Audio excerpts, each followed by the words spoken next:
This time of year is the busiest for us. I've been carrying my camera and tripod all over with me to try and capture some of what's been going on around here. This video is just about everything that we've been up to for the past 2 weeks. In Michigan Zone 6B, we have a fairly short growing season. We need to wait until Memorial Day weekend, the last weekend in May, before we start planting, to avoid any potential late frost. This spring hasn't been very good to us. The temps have been extreme and it's not good for plants. We'll have a cold 40-degree day, and then we'll have an 85-degree day, and then it'll plummet to 30 degrees at night, creating a hard frost. This has been a recipe for disaster. Finally, we've reached our safe day, but over the past 2 weeks, it's been really hot, and we have not had one drop of rain. My buff Orpington Sunshine has been a real rock star this spring season. She already hatched out our new baby, and now she's been sitting on 5 abandoned duckling eggs that my neighbor brought down. Today, they finally started pipping. While I should be focusing all of my attention on my garden, I can't help but watch as these little ones hatch.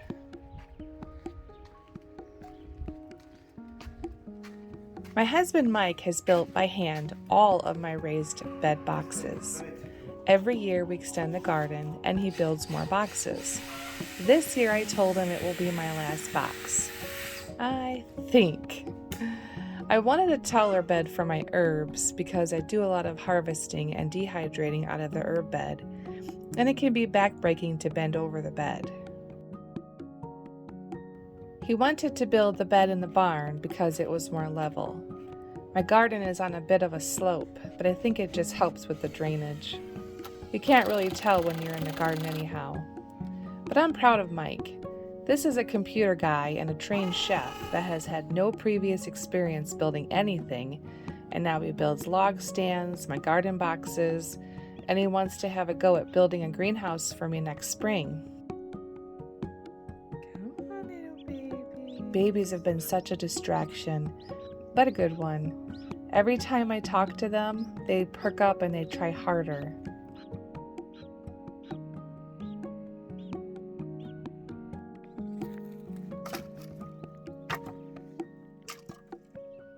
Filling this box was quite a challenge. We knew it would take way too much fill dirt and compost, so we put our heads together and we looked for natural things around the yard. We used logs, we used the old pine shavings and poo from the chicks brooder, we used straw and leaves. Really, we probably should have used more logs and straw, because by the time we started filling with soil and compost, we could tell we were going to need a lot. But I think this will be sufficient for this year, and next year we'll just add to it.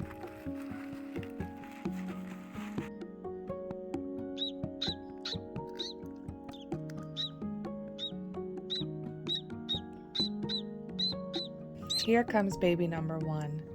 I am so excited that I did not miss this first one hatch. I wish I would have sat here longer because the rest followed so quickly. I got up to do more planting and came back 30 minutes later and they all hatched. We wanted to leave them under sunshine for 24 hours. Look at them, they're so tiny. So the next day my neighbor James came to take them to their foster home. I'd be lying if I said that it wasn't a bit sad for me, but I knew I could not spend the next 7 weeks fostering ducks.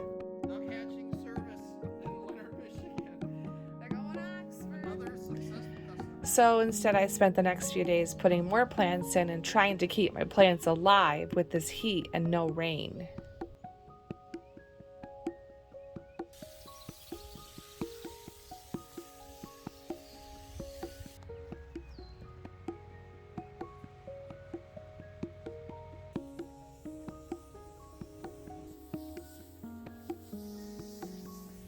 And I had my own babies that I needed to tend to. Do you remember those 6 little puffballs?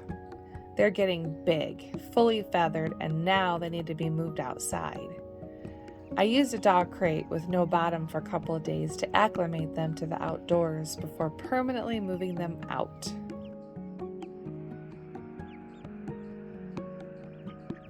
When we introduce babies to our flock, we partition off a third of their run with plastic fencing. It's easy to get up, easy to take down, and easy to work with.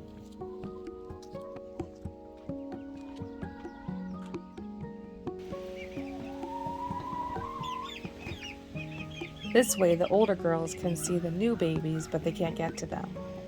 Because chickens are brutal, and the pecking order is a real thing. These girls will need to stay separate for at least 4 weeks. They're always pretty skittish and nervous the first few days when they go from the box to the outside world. And I'm sure it's pretty scary, but they're loving the extra room.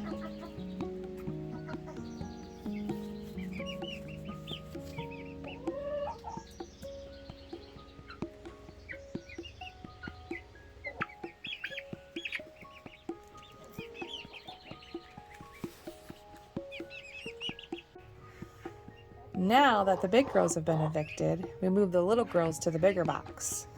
The blonde chick was hatched out from my buff, Sunshine, and she needed 2 friends because the other chick didn't make it. So I added a barred rock and a gold lace Wyandotte that my son has called Jordan. 3 weeks prior to this, we planted potatoes using the root stout method. I don't know where we went wrong, but nothing grew. I really thought we would have seen something in 3 weeks. In fact, the potatoes started to mold. We really didn't have a lot of rain either, so I know it wasn't too much water. I pulled off all the straw and we started over with new potatoes. This time we did more definitive rows and less straw.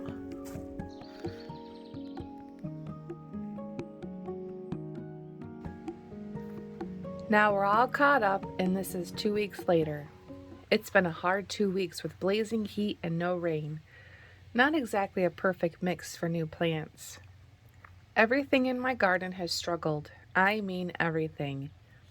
I started most of my plants from seed this year and they did amazing. I even hardened them off correctly. But with the heat, the sun, no rain, a few were killed off, and I had to replant quite a few. We've made it through. We've now had some rain. We even had new potato growth. It's not as much as I'd like to see, but this is an experiment, and if we don't have success, we'll try something new next year. This is what gardening is, really. It's trial and error. Not everything will be perfect. There's so much that we can't control, so we try our best and we hope for the best. We've even started harvesting. I pulled in almost 2 quarts of strawberries, and our garlic scapes are coming in. If you haven't checked out my garlic scape pesto and my chicken pesto pasta, you're missing out. I'm going to leave the links below for you to check out. 2 weeks later, the chicks are doing great. Oh, they cried and cried the first couple of nights, but they're adjusted well, and now this is home. 2 more weeks, I'll try to put them in the coop at night to sleep with the big girls. And I might have them free range an hour before bedtime. We'll see. They are still pretty small for hawks to pick up, and we do have a bald eagle in the area too.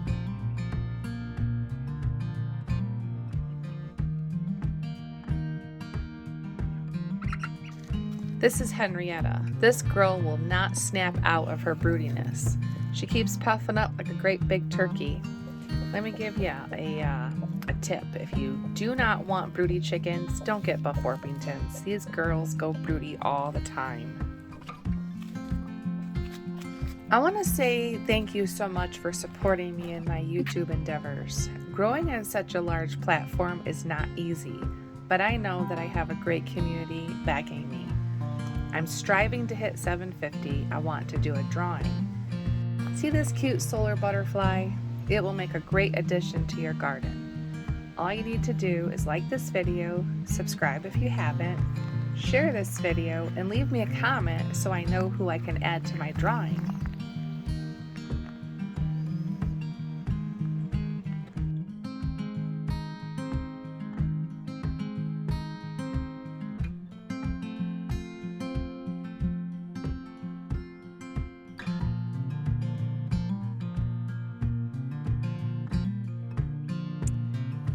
guys down taking this morning swim.